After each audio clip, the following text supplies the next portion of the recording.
Tu as déjà vu trois flics encercler une gamine en fauteuil roulant? Des vrais flics, hein? Uniforme, badge, bottes, et une sacrée dose d'arrogance. Et tu t'es dit, non, c'est pas possible. Pas en vrai. Ouais, j'aimerais te dire que c'est une blague. Mais laisse-moi te raconter ce qui s'est passé un matin sur le parking poussiéreux d'un petit café routier dans le nord de l'Arizona. Un de ces endroits où normalement rien ne se passe. Mais ce jour-là, tout a changé.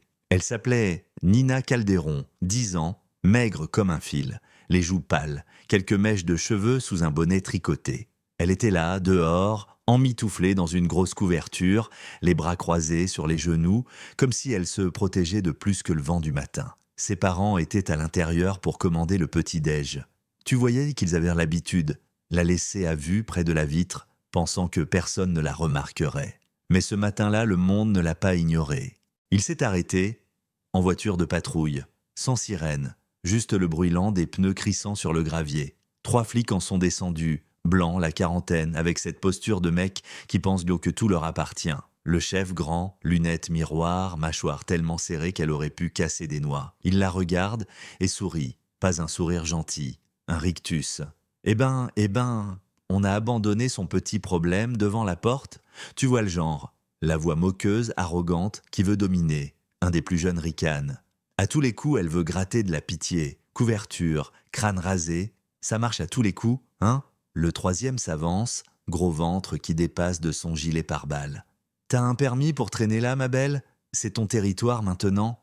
Les doigts de Nina s'agrippent plus fort aux accoudoirs. Elle baisse les yeux. Elle essaie de disparaître. Mais eux, ils s'amusent. Et quoi? T'es trop bien pour parler aux flics? Muette? Sourde? Dit le chef en se baissant à sa hauteur, le regard plein de venin. Il rit, comme des hyènes autour d'une proie. Et puis il le fait. Il tape doucement dans la roue de son fauteuil avec sa botte. Pas fort, mais assez pour le faire reculer. Et là, elle chuchote « Me touchez pas ?» Et au lieu de reculer, le jeune s'avance. « Oh, elle parle? T'as entendu? On a une bavarde. » J'ai dit « Touchez pas », répète-t-elle plus fort, la voix tremblante. Et là, le chef se penche, à quelques centimètres d'elle, et tend la main vers la couverture sur ses genoux. Qu'est-ce que tu caches là-dessous? Encore une arnaque? Ou tu nous prépares une surprise? Mais pile à ce moment-là, les portes du café s'ouvrent à la volée. Boum! Un homme sort, immense, café en main, regard noir comme l'orage. Pas besoin de le présenter. Tu le reconnais tout de suite. Tariq Maddox, ancien catcheur pro. Aujourd'hui acteur et militant. Mais ce jour-là, il était juste un homme qui en avait marre. Il voit la scène. Nina, terrifiée. Trois flics autour d'elle. Il dit rien. Il lâche son café, en et la tasse s'écrase par terre. Et il avance, lentement. Mais chaque pas change l'air. Et sa voix claque comme un coup de tonnerre. Les policiers se retournent. Éloignez-vous d'elle, j'ai dit Tariq. Le sergent bombe le torse. Il tente de garder la face. C'est une affaire officielle. Non, dit Tariq calmement. C'est du harcèlement. Vous menacez un officier, monsieur? Je vous menace de vous exposer, répond Tariq. Chaque seconde est filmée. Chaque mot est entendu. Vous voulez passer à la télé? Le jeune flic pâlit.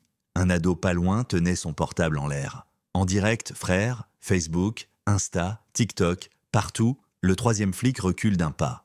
Mais le chef reste. Vous savez même pas ce qui se passe ici. Tariq s'approche. Oh si, je sais. Vous avez vu une petite fille noire en fauteuil roulant, seule, et vous avez cru que personne dirait rien, que vous pouviez l'intimider tranquille. Mais je vous arrête là, moi je parle. Silence total. Puis les flics se replient, remontent dans leur voiture et filent, dégonflés. Quelques personnes applaudissent timidement. D'autres baissent les yeux, honteux de n'avoir rien dit. Tariq s'accroupit à côté de Nina. « Ça va, princesse ?» Elle le regarde, les larmes aux yeux. « Je croyais que personne viendrait m'aider. Tu n'es plus seule, pas aujourd'hui, et plus jamais. » Ses parents sortent en courant. « Nina ?» La mère s'effondre à genoux, le père fixe Tariq. « Attendez, vous êtes ?» Tariq hoche la tête. « On s'en fiche, ce qui compte c'est elle. » Et il ne s'est pas arrêté là. Le soir même, il fouille Internet. Il trouve la vidéo, déjà virale, les commentaires explosent. Et au milieu, cette petite, c'est Nina Calderon. Elle est en chimiothérapie depuis 1 an. Tariq prend son téléphone, il appelle son équipe. En moins d'1 heure, il a tous les détails. Et sans pub, sans tapage, il paie tous ses soins. Tout. Et quelques jours plus tard, il revient à l'hôpital. Pas de caméra, pas de fan, juste lui. En sweat à capuche, casquette basse. Nina lève les yeux. « T'es revenu ? J'ai promis, non ? Et moi je tiens mes promesses. » Il parle. Longtemps. Elle lui montre un dessin, une plage. J'y suis jamais allé, mais je rêve d'y aller. Je suis sûr que le bruit de la mer, ça guérit. Tariq sourit. Alors on va y aller. Il lui donne une petite boîte, un mini ceinture de catch gravé à son nom. C'est toi la vraie championne. Elle rit, ses parents pleurent, et Tariq prépare un plan. 5 jours plus tard, un van s'arrête devant une maison au bord de la mer. Tout est prévu. Rampe, médecin, lits adaptés. Nina regarde par la fenêtre. Et c'est vrai? C'est pour moi? Tariq l'aide à descendre. Bienvenue dans ton rêve.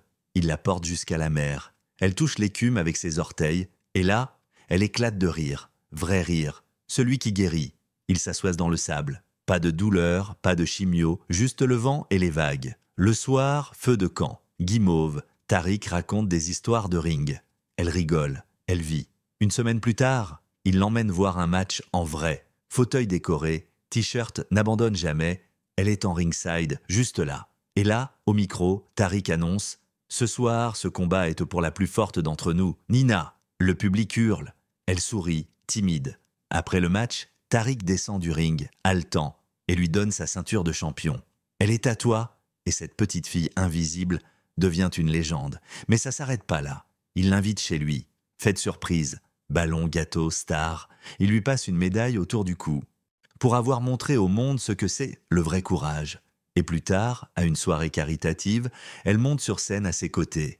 Elle prend le micro. « Je m'appelle Nina, j'ai eu un cancer. J'avais peur, mais j'ai eu des gens qui croyaient en moi. Et ça m'a appris à croire en moi aussi. » Et elle termine par les mots de Tariq. « Pas besoin d'être grand pour être fort. » Aujourd'hui, elle est en rémission. Elle parle dans les écoles, elle dessine, elle inspire, elle vit. Et Tariq, il l'appelle toujours ma championne. Alors dis-moi, ce jour-là sur le parking, est-ce que justice a été rendue ou est-ce que ce n'était que le début? Dis-nous ce que toi t'en penses dans les commentaires. Est-ce que le silence tue? Est-ce que l'humanité peut encore gagner? Et surtout, est-ce que toi, tu serais intervenu? Partage cette histoire. Quelqu'un en a besoin. Parce que non, personne ne devrait se battre seul.